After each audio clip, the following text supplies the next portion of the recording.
ለምንድነው ይሄን ፈልገዋለሁ ያስቀመጥኩትን ነገር ለምንድነው የምፈልገው? ለምንድነው ስራ መቀየር የምፈልገው?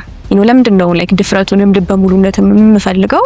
ለምንድነው አፍተር ምክንያት ሊኖር ይገባል። ያ ምክንያት ነው ከዛ ከነበርንበት ያንን ግብ ስናስቀምጥበት ከነበረው ስቴት እስከ መጨረሻው ድረስ ገፍቶ የሚወስደን ይሄ የዚህ ጥያቄ መልስ ነው።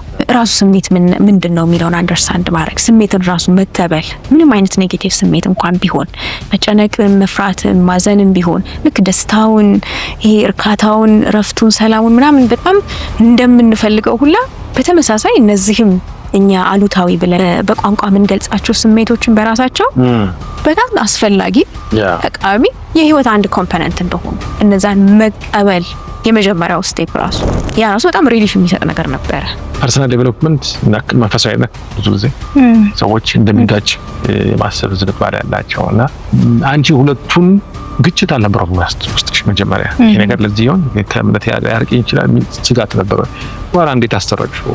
ጌታውን የሚያውቅ ራሱን ያውቃል፣ ራሱን ያወቀ ደግሞ ጌታውን ያውቃል።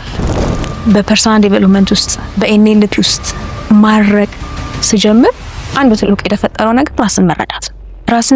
ራሴን ስረዳው ትልቅ ያገኘሁት ነገር ምንድነው? ተወኩል የሚባለውን በፈጣሪ ላይ ኮምፕሊትሊ መመካት የሚባለውን ሐሳብ በደንብ ኢንተርናላይዝ እንዳደርግ ነው ያደረገኝ። እዚህ ውስጥ ማለፌ ኤንኤልፒ ውስጥ መኖር መቻሌ ማለት ነው።